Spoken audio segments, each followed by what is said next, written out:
Okay, so I'm live. So first thing, welcome Ritesh, Rahul, Ravi. Let me know if you can hear my voice, if you can see my screen.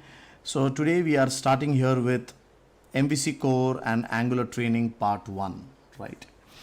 And actually, internally in Questpond, we take series of training.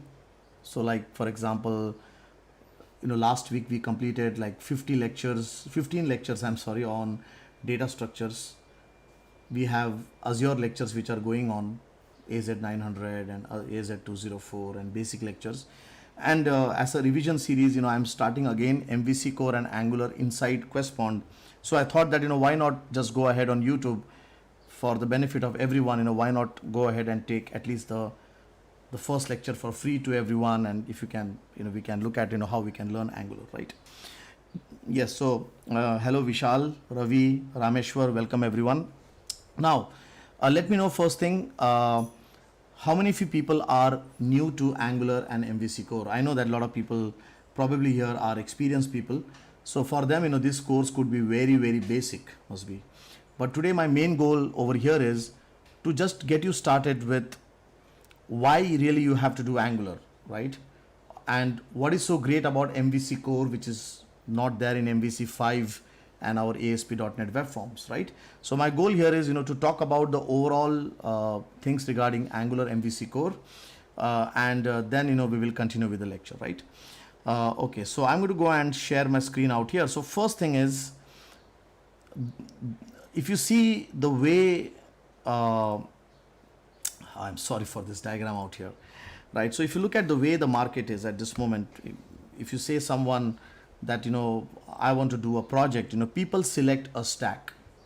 I'm just coming to the important point out here before I start with the course. People talk about stack, means, for example, when you say stack means, okay, what happened to my pen? Okay, let me just plug it again. Something is wrong with my pen out here.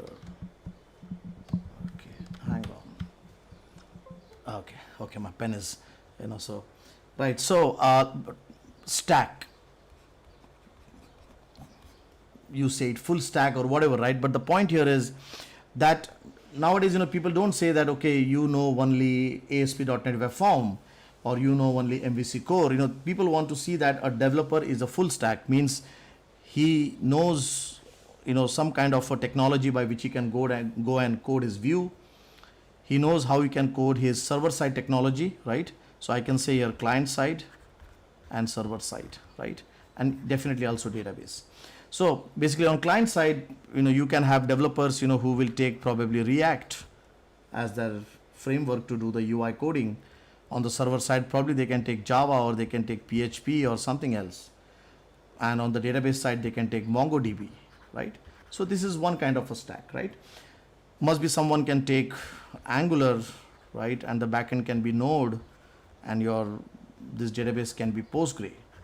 But now coming to the Microsoft stack, specifically Microsoft stack, wherein most of the developers who have done ASP.NET, C#, for them, the most common stack, if you look at, what industry is looking forward, is front end in Angular.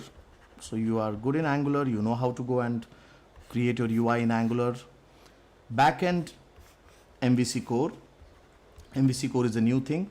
So this MVC core out here, MVC core talks with your entity framework.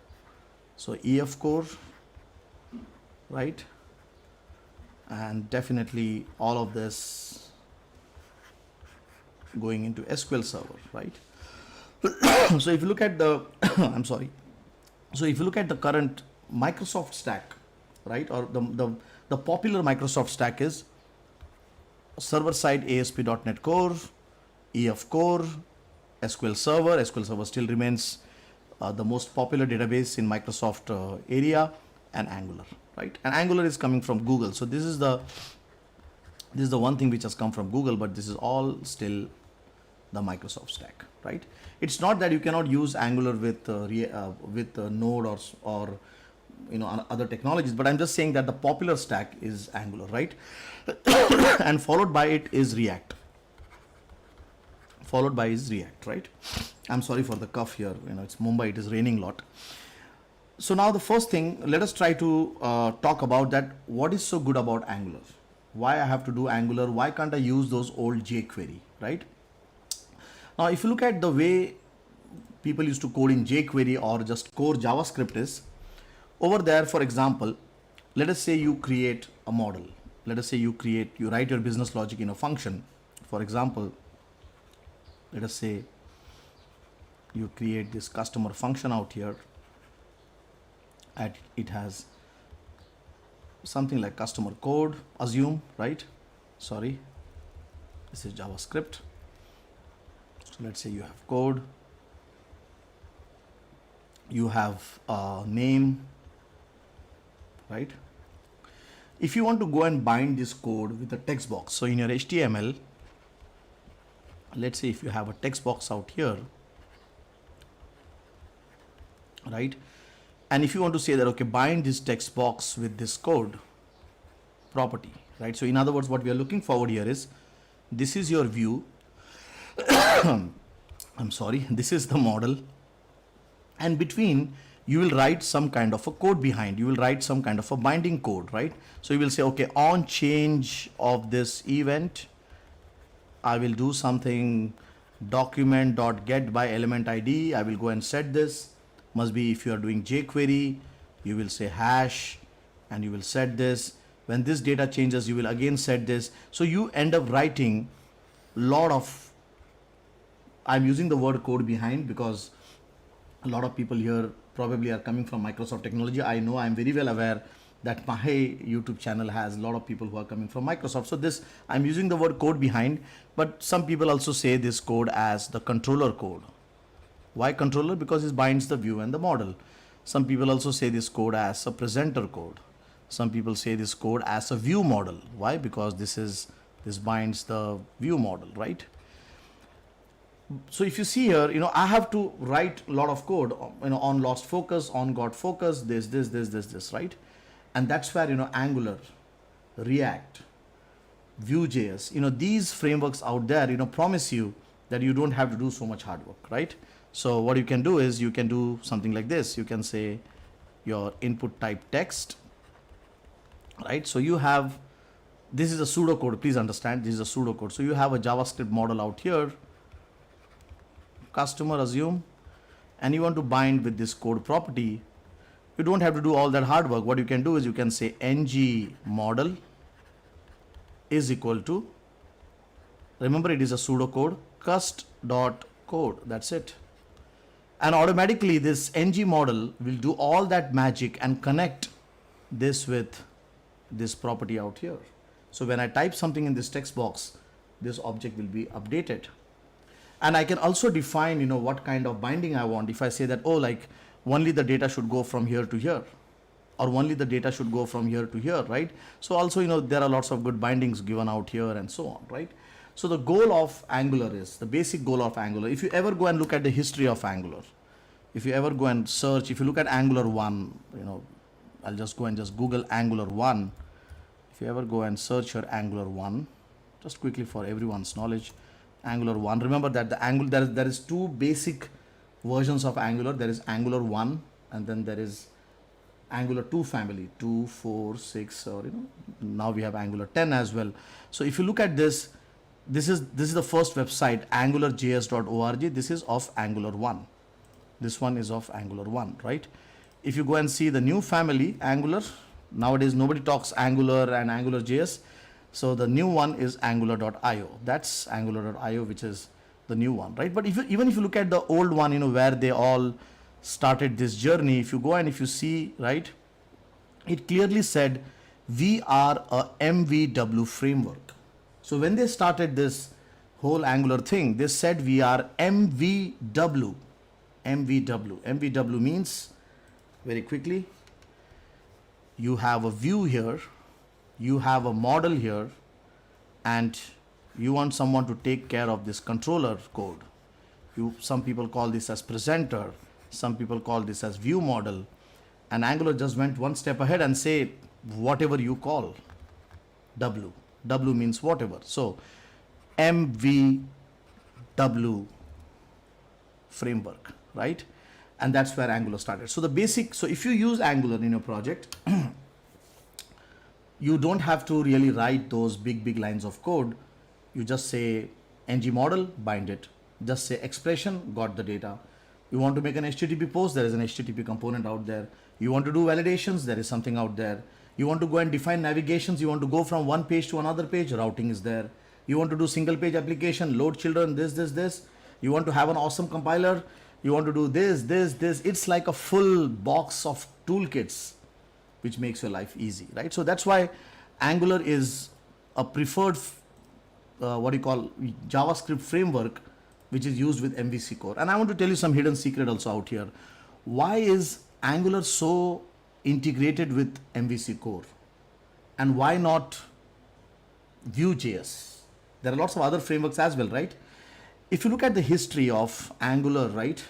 When you look at Angular 2, Angular started using something called as TypeScript. I'm just saying one important, because see, at the end of the day, all the frameworks out there, something is made by Google and something is made by Microsoft.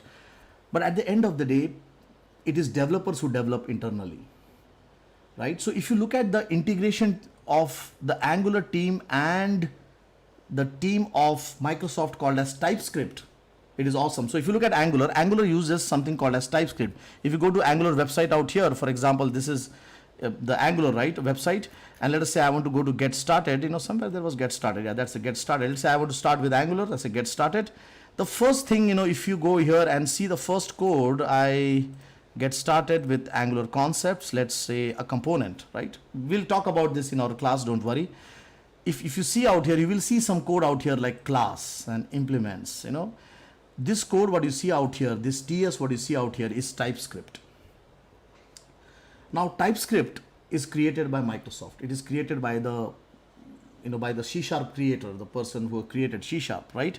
So, the Angular team, which is of Google, they liked the way TypeScript works. TypeScript also, you know, is a language, you know, which is not only for Angular, for a lot of things, you know, but it has also indirectly given a lot of support to Angular also. So now what happens is, when the two leaders out there, they say that we are together, then the down community out, like people like me, people like developers like me, they accept, yes, this is the way to go ahead, right? So if you look at TypeScript, right, that's what, you know, a lot of people say, when you want to learn Angular, first you have to learn TypeScript, right? So if you look at TypeScript, you know, the creator of TypeScript is, I'm going to go to Wikipedia, is the person who created C#, right? So, the Anders, I can just type the name, right? So that's the person who created C# as well as the person who created TypeScript. So if you look at Anders out here, this is C#, this is TypeScript, right? And then Google, or Angular, I'll say, I'll not say Google, but Angular team like TypeScript, right? So if you look at the way to learn Angular, right, is you have to first, I know that a lot of people will say learn JavaScript, that is definitely there, but I would suggest first learn TypeScript if you want to really learn fast, and then start with Angular, right? So this is one part of it, right? Now the second part is, the other part of the stack is the server side, MVC core, right? That's again the second part.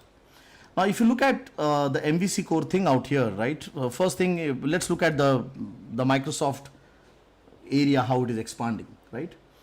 If you look at Microsoft, you know, now it has, from the framework angle, from the .NET framework angle, it has two sections actually. So if you look at it, look at here, let me see .NET Core download.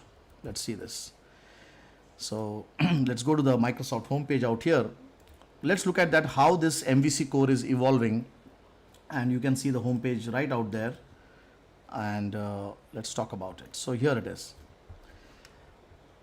We had the old .NET framework, our old friend out there, which started in 2001, right? 2001, and then 2003 came the first version, and it started out that .NET 1.1. If someone is old out here like me, 1.1, 2.0, 3.5, 4.0, 4.5, and we are here at 4.8. So this one here is your old .NET framework.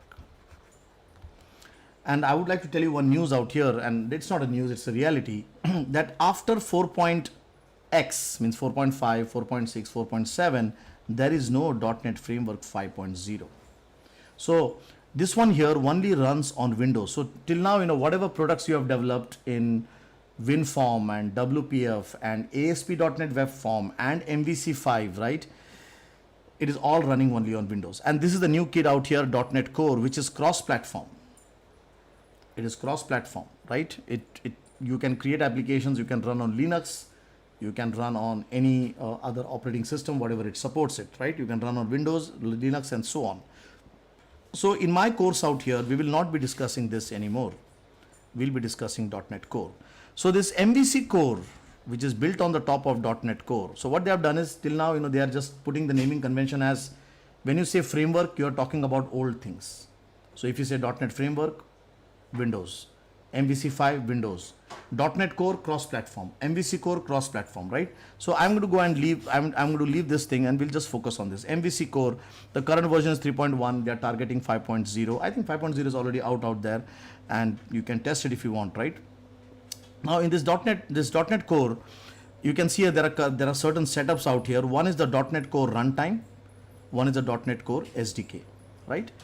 Now what is this runtime? This runtime, if you install, right, it is only for production. So for example, now you create an application in .NET Core, and in your IIS or in your Apache, you want to go and you want to install that application on that server, then you just need the runtime. This concept was previously also in .NET Framework. It is not a new concept, right? .NET Core SDK is for development. You want to code, you want your compilers, you want to make a build out of it, you want to generate IL code, you want to debug, then it is SDK. So remember, runtime and SDK. So our class will target .NET Core as the backend. And remember that when I say .NET Core, right, when I say .NET Core means MVC Core, please note, right? So this is .NET Core out here. On the top of .NET Core, Microsoft has built only MVC Core for now. Please note. If you look at our .NET Framework, our .NET Framework has WPF, Windows, WCF, MVC5, ASP.NET Web Form, hordes of things were built on the top of it. But here in .NET Core, only MVC Core is built. That means that you can only create web applications for now in .NET Core, right? Also, definitely for data access layer, they have taken our old ADO.NET, right? And they have made it ADO.NET Core, and they have built on the top of it EF Core. So when you say data access, you'll be using this, right? Also, Microsoft has gone one step ahead, and they have ensured that SQL Server can run cross-platform. See, when you say you want to run cross-platform, only Angular should not run cross-platform. Only MVC Core should not run cross-platform. Your SQL Server, which is the favorite database in Microsoft, should also run cross-platform. So if you look at SQL Server 2019, right, you will find that also is now cross-platform. So if you look at the whole agenda of Microsoft, so 2019, I can just search cross-platform. Can I? Yep. Well, I think if I look at SQL Server 2019 download, must be that will give me a good idea.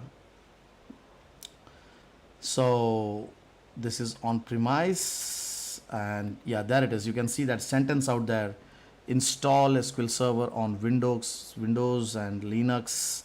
So this is the Linux setup out here. You can also install inside Docker. We'll talk about that sometimes, right?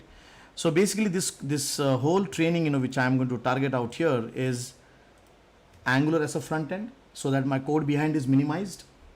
MVC Core as a backend. Why? Because it is cross-platform, right? And SQL Server, definitely, I won't be taking too much SQL Server, right? So what I've done is I've chalked down an agenda out here, and remember that what I'm planning is that this training I will take every Thursday 9 p.m. to 10 p.m. India time. So I will not be rushing in this training. I won't be taking 2 days. So I believe that you take 1 hour and let the student practice it, right? So what I've decided is, as I've said, that TypeScript is important. So first I will focus on JavaScript and TypeScript. So what is TypeScript, how to install it. Then I will talk about SQL Server. I will not target. You can see all the reds I've done SQL Server, leave that part, right? Then I will talk about Angular CLI, who can help us to create the project, the basics of Angular, then .NET Core, then going and creating a project structure, and then doing CRUD application by using EF Core, then using the web API. Remember in MVC Core, we have Web API and MVC. So I'm thinking about, the complete kind of an end-to-end kind of a course, which can go lengthy, like how we have all the courses in Questpond. They are quite lengthy. They go for weeks together. They go for months together, right? So I'm planning this every short 40 minutes, 50 minutes every Thursday, right? So that's my plan. And then JWT token, and then one-to-many relationship also. So it will be like a project, because when you look at a project, you have those complexity of security, you have those complexity of one-to-many. So quite a big target, which I'm keeping for myself out here, but I'm sure that this will be helpful for everyone, right? So guys, any question at least on the complete, what do you say, the way the whole ecosystem is, that why do we need Angular? Why we are thinking about MVC core, and then SQL Server is there by default, right? So let me know if there are any questions out here. If you have any questions, you can put down on the chat. I'm more than happy to answer it, right? Yeah, React is more popular. So DJ, I'm talking about DJ. Again, I welcome DJ on this channel out here. DJ who runs NG India, right? And if you talk about today, what brings Angular to India, it is DJ out there. So Dhananjay Kumar has said React is most popular. But when I look at the combination, I'm not sure the combination with MVC core, I feel so. Again, everybody has his own well. For example, I'm inside the well of Microsoft. I do well know. But then I feel that when it comes to Angular, I've seen that it's MVC core has been the preferred one. Even the Microsoft people, when they look at Microsoft developers look at it, the next thing they find is Angular as a front end, right? Right. So let me look at the questions out here. Let's see the questions. As a .NET developer, which one is a better choice to become a full stack developer, right? So Anil Kumar, here it is. Sometimes, if I say here that Angular is better, that won't be good, right? Or if I say Angular is more popular than React. So as I've said that I have my own well where I stand. Every developer has his own well. A person who is in Java, he can never look at Microsoft. A person who is inside the Microsoft area, it is so much that I will never look beyond Microsoft. Why? Because this is more than enough for me to do a project, right? I would suggest go and look into the job sites. Don't even take my thought process out here. Go to naukri.com if you think you are targeting in India. Go to naukri.com and try to search that Angular with MVC is more popular or React, right? And then probably you can plan accordingly. But for me, Angular with MVC has worked very well. So that's why I don't want to look into other frameworks. It is not that I don't like it, but at the end of the day, I don't want to lose stamina by doing too many things, right? But I feel that Angular MVC course should solve your problem. It should be more than enough, and it should, and I feel so that market does have, there is a big market out there of Angular MVC core, right? You'll find Blazor near .NET, but it is, yeah. So that's a good thing. Like lot of people are talking about the Blazor, but please note that it is at this moment still at a very nascent stage. So anything to comment on it, we start learning Blazor and then we come to know the application is not working on it, right? So it is better that Angular or React or even jQuery I will prefer on the top of it. Why? Because they are stable frameworks. So let us not do any kind of risk on a project. Let us not try to burn the $1 million project into something taking a frameworks, which are all R&D, right? So I think we should give some time for Blazor, but I think that is coming up. The WebAssembly thing is coming up, but it is time not to jump the spike. I want to talk about this. Not to jump the spike means what? I know that a lot of people who jump into this, what happens is any technology, guys, I want to make you aware of this. If you look at Questpond also, and personally myself, what I do is that I never try to jump into a vagabond. So if something comes up like MVC core, when it came, MVC 0.01 or 0.5 beta core came in, I didn't jump in. I waited till like MVC 2. Now MVC 3, I have my own course and I have my projects also in MVC core, right? So I think what happens is when any technology comes in, there's a lot of marketing which goes in. So Satya will come online and then Scott will come and all our Indian MVPs, all our friends will jump in, they will market it. So must be the Blazor will have a huge jump like this, but then market will ask for reality. And it will start settling down, right? And then at a point it will settle and gradually rise. So I think, you should catch up the technology at a stage, where it is confirmed that this is the technology to go ahead, right? So rather than picking it up out here, because when you pick it out here, a lot of things are going to change. It's going to break. So Blazor, I feel, is now at this kind of stage out here, and I won't put my bets into that, right? So just that's the explanation out there. Don't jump into a spike of any kind of technology what comes in, right? Okay. Right. So, okay. So now, so that's good. So when to use JavaScript and when to use RxJS. Okay, I can see a lot of questions out there. Okay, now let us go back. Let us go back to some learning out there, right? So one is confirmed that yes, we want to learn Angular and so on, right? And also I talked about the syllabus. Let us start with MVC core, easy one, because I can see a lot of people are from .NET out here. So let's start with MVC core, right? Let me know, guys, what should I start with? I can start either with Angular or I can either start with MVC core. So I want to know from everyone out here before even I jump, what should I start with? I can start with some Angular basics if you want, or if you want, I can start with MVC core, right? Both of them must be new for you guys. Let me know what should be the preference. So in the chat, please put down start with Angular. Please put down start with MVC core and we'll do it right away, right? Okay, so I can see here Jalad sir saying here, if I don't know .NET framework MVC, so what should I learn first? So Jalad, I would say you should learn C# first, basic of C#, right? So basic of C# you should learn first, and then you should go towards MVC core, right? So all are equal. 1, 2, 3 Angular, 1, 2, 3, 4, 5, 6 core and 7 core and 8 core, and look at it, it's all equal, guys. So, but I can see MVC core more out there. So let me take MVC core out there. My goodness, like everybody. So I think let's start with MVC core. Yes, MVC core. Okay, it's equal. Like you guys are like just typing equal. I can see like everyone is just very equal out there, and I need to make a choice out here. MVC core, fine. MVC core, right? So let me start with MVC core out here. Okay, guys, I'm starting with MVC core. Just my eyes browsed, I saw a lot of Angular, but let me start with MVC core. Okay, so first thing, let me again go back out there and let's go to this big thing out here, .NET core, right? First thing, if you have done .NET framework, 80% you have done .NET core. Good news for everyone, right? So if you have done .NET framework, then your .NET core is there. 80% you have done, right? So .NET core, I've already said .NET framework, the old one, .NET core, the new one, right? So first thing is you have to install .NET core and keep in your system. So I have already installed this SDK and I have in my system. If you are a Visual Studio person, now remember that .NET core does not say that you have to use Visual Studio or if you have to use VS Code for project, right? Visual Studio is an IDE, VS Code is an IDE, right? So it does not give you any kind of compulsion, right? You can go and you can create a .NET project just via command prompt, all right? But for now, what I'll do is I'll use Visual Studio out here. So I'm going to go and open a Visual Studio 2019. I've opened here.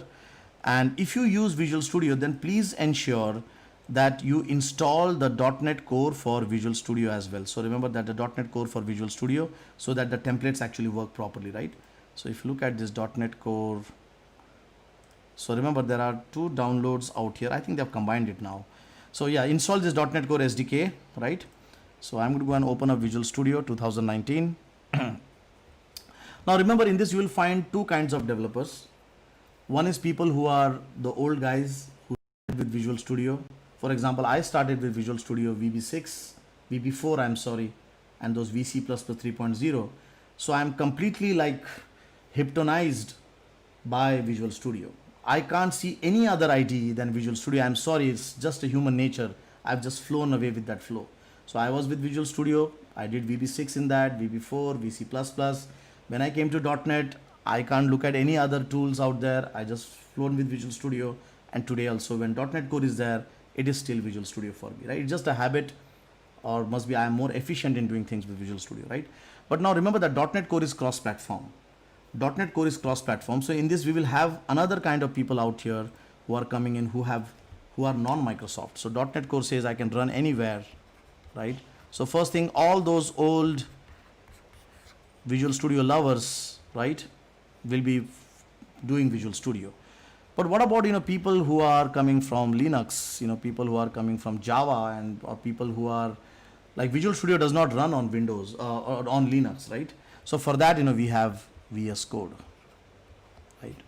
You can use anything. You can use a command prompt also, but VS Code, just becomes a kind of a natural thing nowadays. If you look at editors, VS Code is very famous, right? So you can do .NET Core project by using VS Code, or you can do by your Visual Studio. So I'll just show it by using Visual Studio. I'll say create a project, create new project. and I will go here, ASP.NET Core application. Look at it now. There was a time I remember when I was doing that VB4, VB5, right, VC++. There were like 4 or 5 templates. That's it. 4 or 5 templates, class libraries and UI. And today they have made a search box out of this. So you have, one is you have templates multiplied by languages. So C# and VB.NET and F#, right? So it's like, so fine. If you don't find it here, you can just search for core, right? So if you search for core, you will find ASP.NET Core Web Application C#. So I'm going to go and just take this next. So this is my server side application I'm creating, and I'll say, let's create some project. That's what the goal of this training is. So I'll just create a customer address management. So customer address server side. Let me name it server, right? When I create Angular, I'll just say client side, right? So I'll say add a address as a server. Next. There it is. You can see he's allowing you to select a framework. So it's saying that you want to select 2.1, you want to select 3.1. There is no .NET Framework 4.6 out here. Some important things which your eyes will start catching up out here, and I would like to really stress that out. First thing is you don't see your old web form. Web form is gone. So there is no template here for web form. Even if this is a print screen, but if I had scrolled, there is no web form, believe me, right? You don't see any 4.5 out here. In the drop down, you will see 3.1, right? And in this, they have given you a couple of templates. They have said that you can start with an empty project, right? Which I will never do it because it's too much to add, right? You want to just create an API. I don't want to even do that, just pure APIs. I need to make views also, right? Or pure views, no, not that. So I want a template, which will allow me to create an API, allow me to create a view, right? So let us go and select this template out here, right? So I'm going to go and select this template, and you can see here, you want to install it where? On Linux. You can see that Docker settings out here, which clearly indicates that this can run anywhere, right? So I'm going to go and just select this one. So all the 3 I'm just leaving it, create it. There it is, right? So let's first start with the project structure, right? Let's look into the project structure. First thing, configuration. I know that a lot of people here are coming from the old ASP.NET Framework or ASP.NET Web Form, MVC 5, right? So there are some stunning changes. Let me do like this. This is my web MVC core. Let me go and add a project which is MVC 5, right? So how about, I can do a side-by-side comparison and show you ASP.NET, not C#, right? So let me do this web application. I'll just create this. Look at this. This is your ASP.NET web form, right? And MVC, I'll just select, create it. Right. Let's do a side-by-side comparison, right? First thing, as we all know that this MVC template has been created to follow the MVC architecture, model view controller. So very quickly, for people who are new to MVC, very quickly on the board. And guys, any questions, please, you can start putting up the questions out there. I will come in the last 10 minutes and I will answer all the questions, right? So this whole MVC, remember MVC is everywhere now. There is nothing new about it. MVC was there right from the old days out there. So MVC means on the Angular side, the one which I talked about Angular is MVC. Now which I'm talking about ASP.NET Core is MVC, right? So MVC says that you write the view code inside the view, the color, the positioning. You write in the model your business logic, and in the controller, you write the logic which binds the view and the model, right? This is the same MVC here. If just before this I talked about Angular, it is the same thing, view, model, and whatever, right?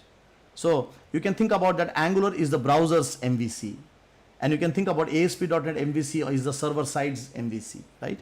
So that's what the MVC architecture is, where you go and you put, you see, okay, so layering, architecture layering. So as a developer, right from 1990s or even 80s, right, we always think in terms of layers. Where should my UI code go?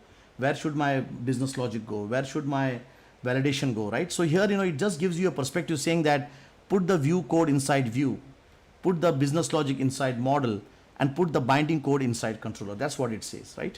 So it's nice 3 boxes out there. So if you look at this project out here, if you look at the template, I'm trying to put a side-by-side kind of comparison so that you can see both of them. So this is, let me zoom. So if you see, I've created both the projects, and you can see both the project structure out there, and that will really give us a perspective. Let me just snip it, and let's see what kind of differences we are looking at, right? Okay, so if you see this top one, this one here is my MVC core 3.1 to be very specific. This one here is my MVC 5, right? Why I put it down there? So that, you know, people who are here, seniors who have done some work in MVC 5 or ASP.NET, you can compare it, right? Point number one, when you talk about MVC core, to store the configurations, if you look at the old MVC 5, we used to store the configurations in web.config file. But in case of MVC core, we store it in app settings.json.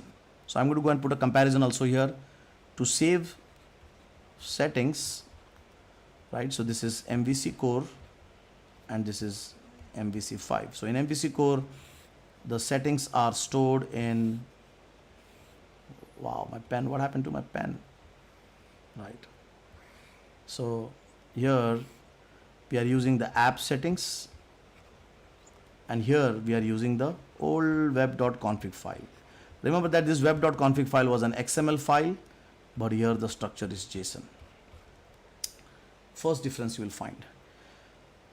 Second difference, if you remember, we had those good old global.asx. So we had this global.asx, you know, which had, or I will say rather, startup thing, startup events. Startup events means, if you remember, in MVC5 we had session on start, session on end. When the application starts, you want to do something, right? So in MVC5 and ASP.NET Web Form, you had this in global.asx. Now you have startup.cs. So everything goes in startup.cs. So when you say in MVC core, you want to write some initial logic, it all goes into startup.cs, right? In MVC5 or in the old ASP.NET, you know, we never had a folder specifically for static pages. So if you say you want to do something static like have jQuery or so on, you used to go and create your own folder like how we have here. You can see here fonts or content, right? But now you have a very, very special folder here called as www-root, right? So that's again one more difference. For static folder, here we did not have anything, but here now we have the www-root, right? Remember, whenever you are learning any technology, try to compare it with whatever you know till now. That is the best way to learn anything. In programming, everything can change, but there cannot be drastic changes in terms of the thought process, right? So even when I came from VB6 or when I came from VC++, when somebody showed me web forms, I started comparing with what I know, right? So that's what I'm trying to do out here, trying to compare what is there. Now the controllers and the views and the model folder, they are all same here. So basically here, you know, there is a controller folder, there's a model folder, there's a view folder, right? So those things are all same out here, nothing has changed, right? Now there is one big change out here, which I want to talk about it, is about the references, is about the dependencies. If you look at this in MVC5, the references or dependencies used to come from GAC, Global Assembly Cache. So if you say you want to do .NET, you want to do some project in .NET 4.5 or whatever, right, 3.5, you used to go install .NET Framework. I still remember a lot of developers were very happy to see that C, Windows, System 32, right? You used to go and browse that. So everything was installed locally, right?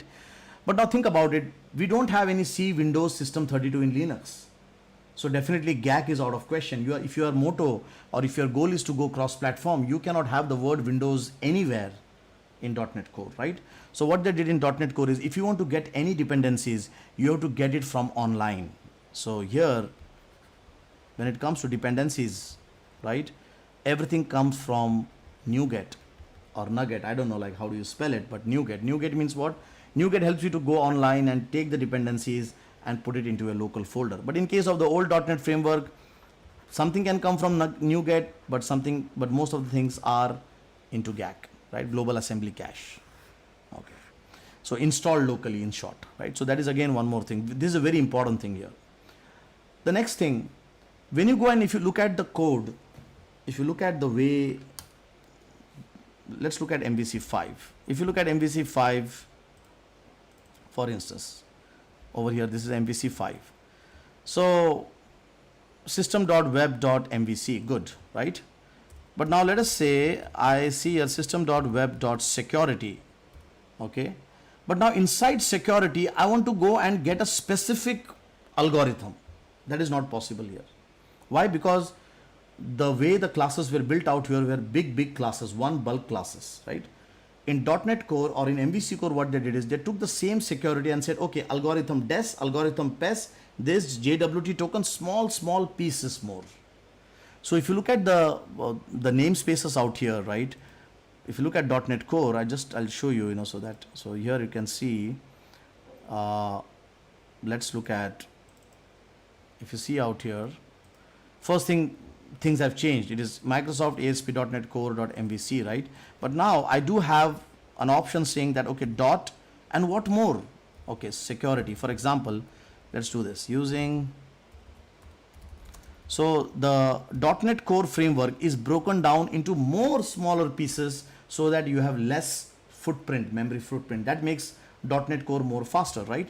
So if you see a security, okay, like I don't have, I think I don't have security, but you can see here like cryptography. Okay, cryptography. I can take this from cryptography, what, right? So if you look at this, the whole Microsoft, the ASP.NET Core or the .NET Core, they are broken down into further pieces so that you only import the necessary things rather than importing everything, right? So that makes the application more faster, right?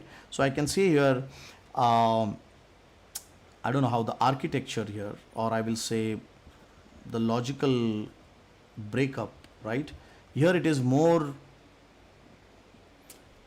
small. I don't know how do I use that word here, whatever word, right? But it is, I can't think about a word, but it is more granular. Okay, I'm so sorry, I'm not prepared today. Granular, but this is like, it's there, but it's not so granular as compared to it. The granularity is quite less out here, right?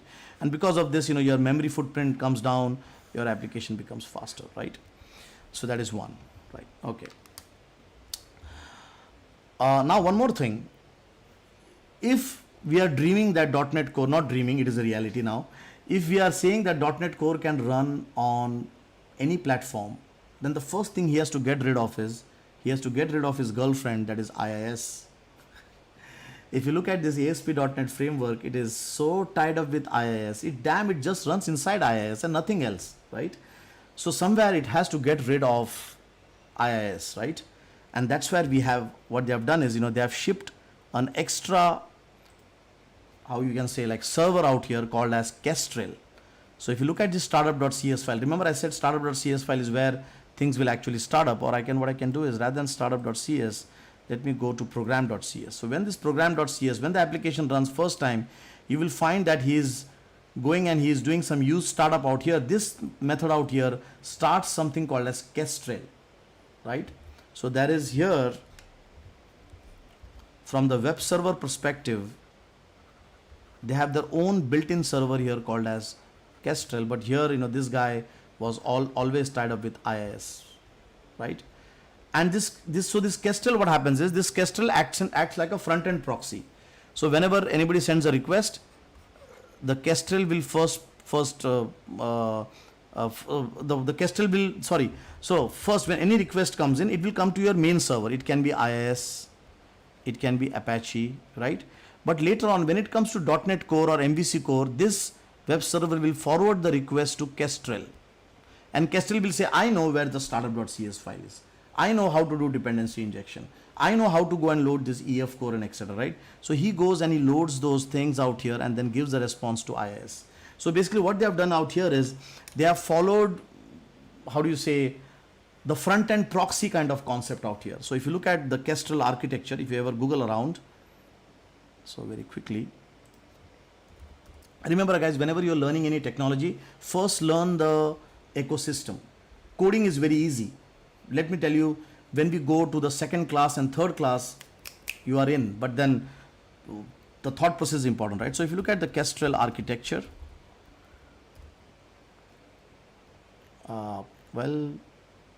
Kestrel web server, you will find that this is how the implementation is. It is, how do you say it? It follows the reverse proxy concept, so I like this diagram, what they have out there on Microsoft. So you can see here, and this is how they removed the dependency.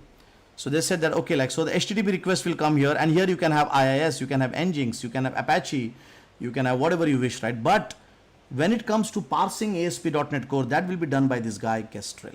So we have one more thing out here, Kestrel. You can use Kestrel as a front end directly. You can do like this. The directly web the request can come to Kestrel, but please note, Kestrel is a Bachu server. It's a kid server.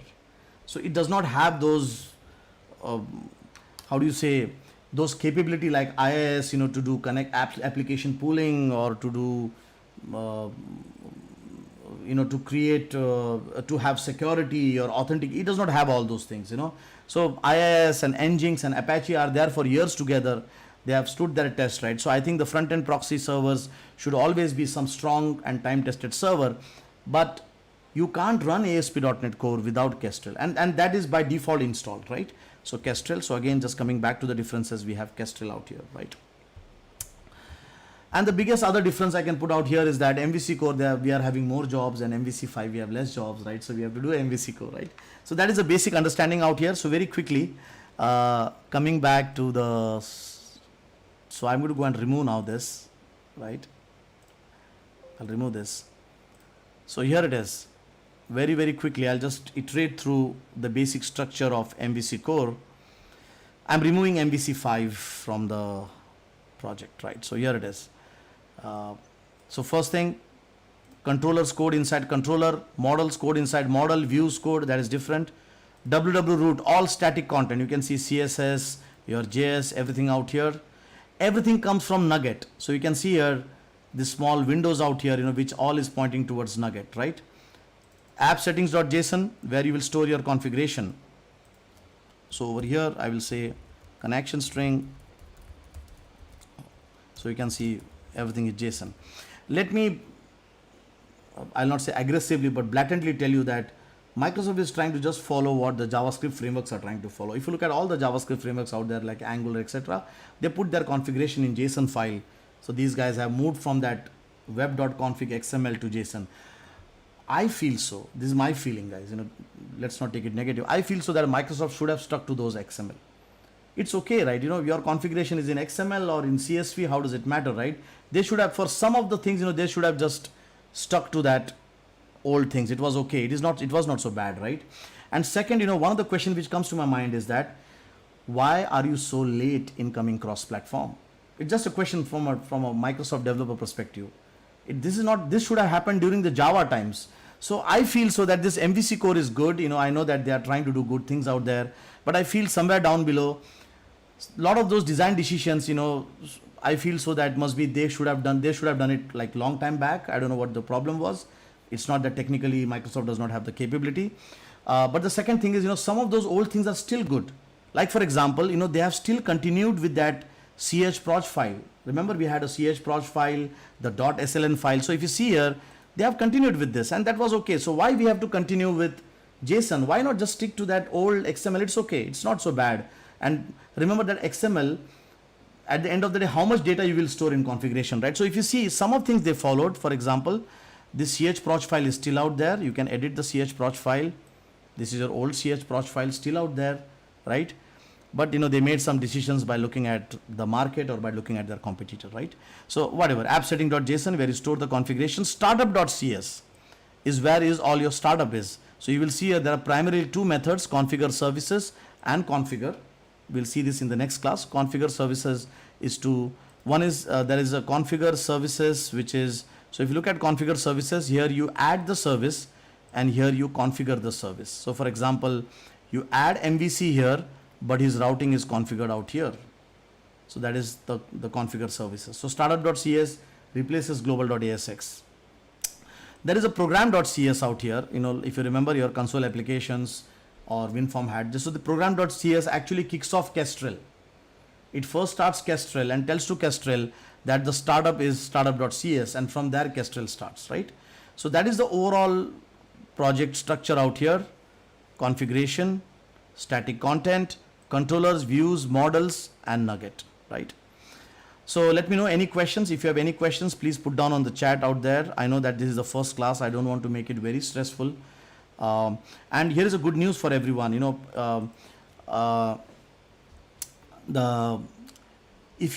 we are starting on Thursday. Thursday is our first class inside Questpond, right? If you share this video, on your LinkedIn or on your Facebook or anywhere, right? You'll get our next training for free, online training. Remember, these are all online training. We have the video based training, but video based training is definitely good to do the revisions. But at the end of the day, when you are online, for example, now you are online with me for 1 hour, you sat in this class, you learned from me. There is no replacement for one-to-one, or I'll say online training and live training, right? So if you go and if you share this video anywhere on your Facebook, etc., please send a mail at questpond@questpond.com, and I will see that you have access to the first 1 or 2 trainings. If you write something good about me, I will see that you get my first 2 trainings for free from me. So tag me on LinkedIn, tag me on Twitter, tag me on Facebook, anywhere. If I like your sentence, I see that you get. So I have planned like 20 classes. It's going to be a marathon. Like if you see, we have been doing data structures, 30 classes, and Azure 40 classes. So this I'm planning like 30-40 weeks. It's going to be long, but yeah.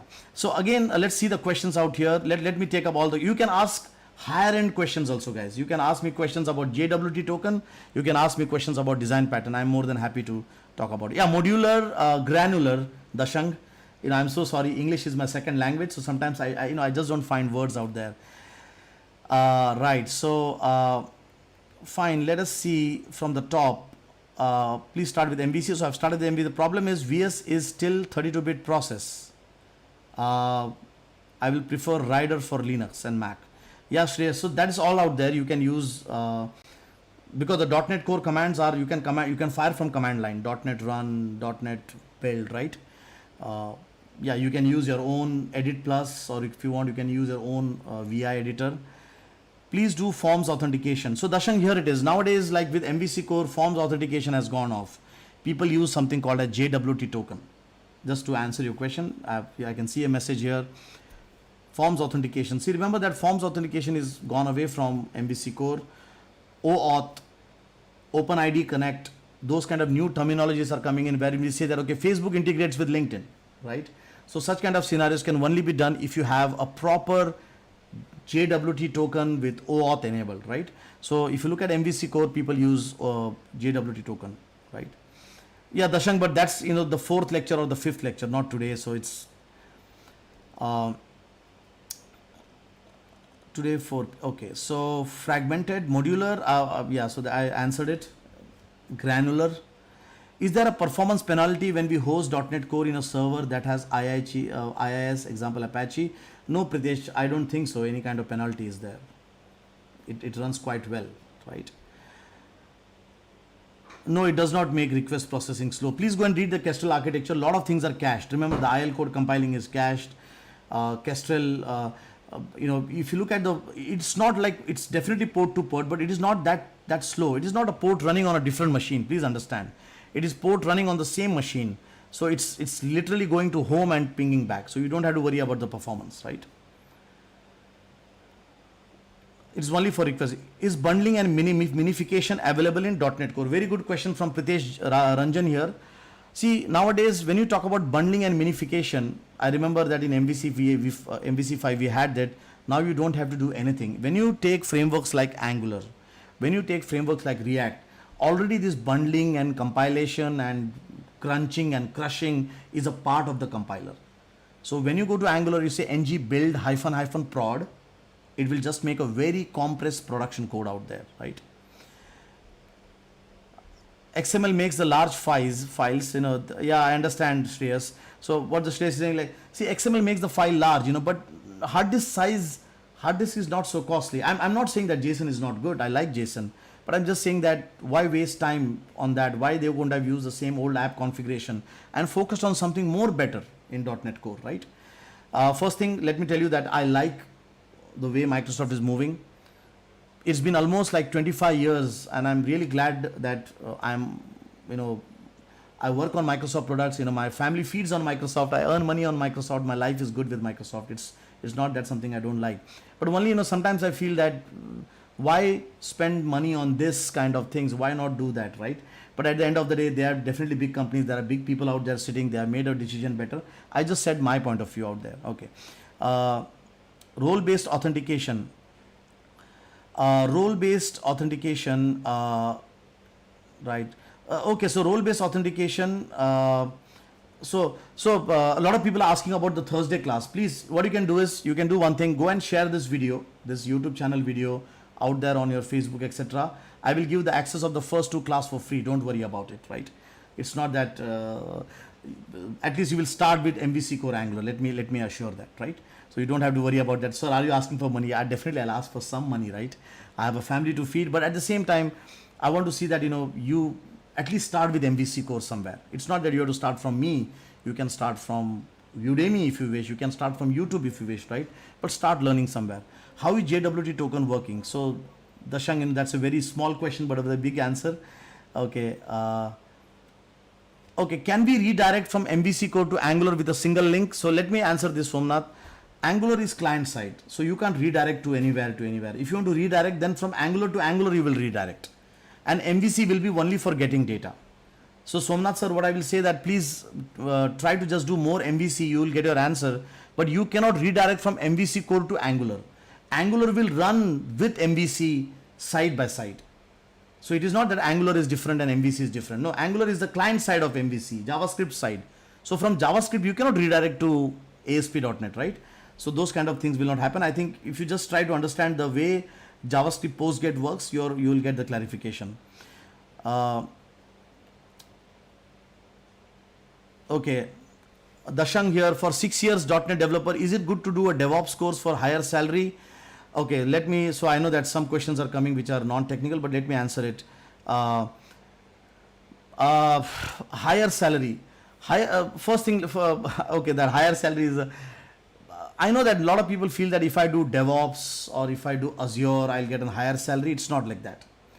The most important thing is that just by doing DevOps or what is that, cloud, it's not that you get a higher salary. I think whatever topic you take, for example, if you take MVC Core and Angular, completely you should be nice in that. You should know all the functionalities. You should know how to architect that application. So higher salary is very subjective, but yes, DevOps is very hot. It is very known thing. It has its own pros and cons, so it's a completely different topic for discussion, but only DevOps will not increase your salary, right?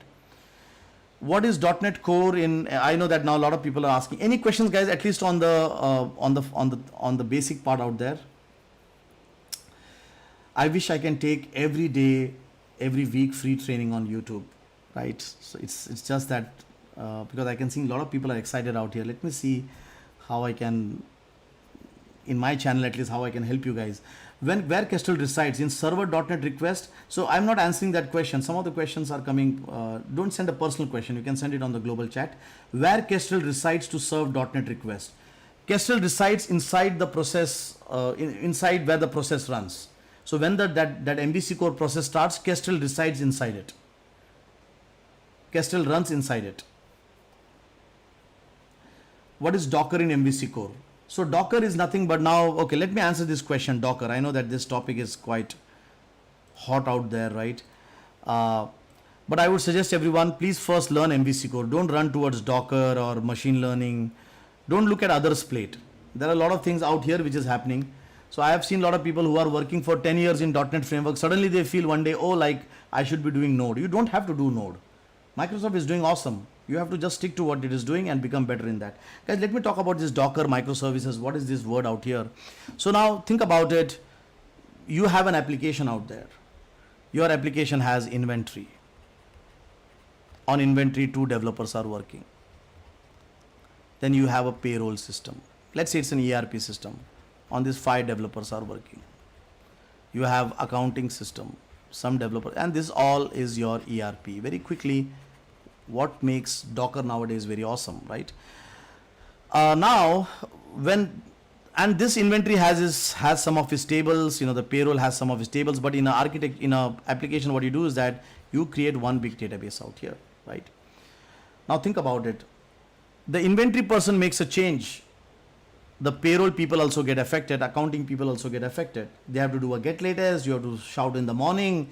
You have to merge the code. He changes something out here. He gets affected. Now what you want is you want all of those teams, to run parallelly. So you want to say you develop parallelly. Don't think about us. Accounting team develop parallelly and payroll team works parallelly. Means what? Means that your code, one is that your code should be completely isolated. Even the database should be isolated now. That means that if I say this is an inventory database, all inventory tables out here, inventory code out here, this is payroll, so payroll will have its own database. But if the inventory wants to call the payroll, you can call through the API or WCF service or whatever you have out here, right? So if you want to don't mess up, if you want to what you call develop parallelly, work parallelly, right? Deploy parallelly. That means that not only I will code, my code is separate. Not only my development is separate, but even the deployment will be separate. So what you do is that now for deployment, that means that I need to have 3 machines over here. I have one machine for inventory and another machine. Again, that is a mess, right? So what you can do is you can do Docker. In one machine, in one single machine, I can create one Docker container which is for inventory.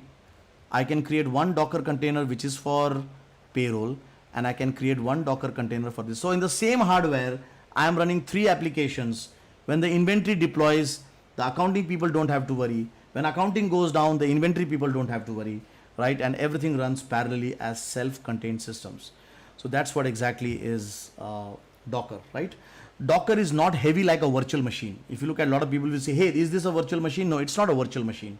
Virtual machine makes a copy of your operating system also, right? This is small enough, only to load your IIS, only to load your .NET framework, only to load some things of Windows, and that's it.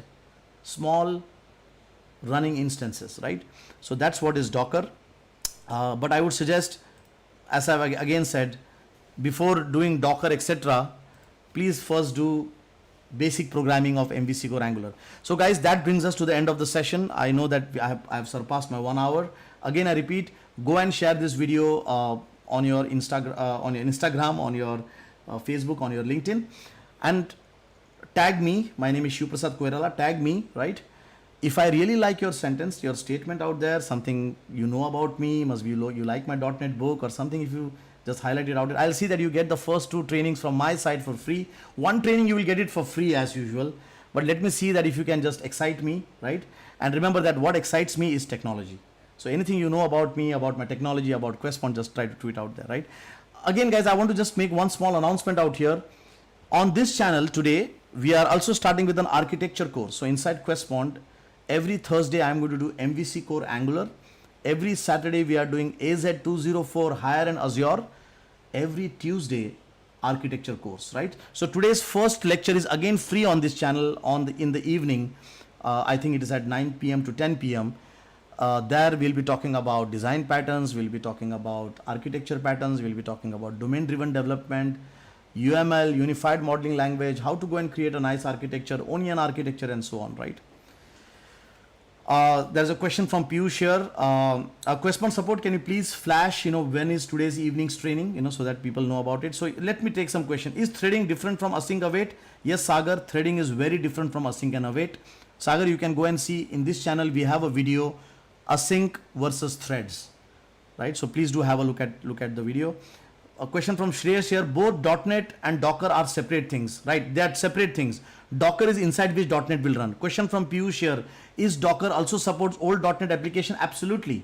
Docker, when you can install Windows operating system, you can support your old framework as well, right? Right. Thank you very much. Yes, thanks a lot, guys, and thank you to come to this class out here and meet you in the evening. Today I'm doing domain-driven development. My architecture course is starting, and then I'll be doing design patterns and architecture course, right? Thank you very much. Thanks a lot. Keep learning. Thank you.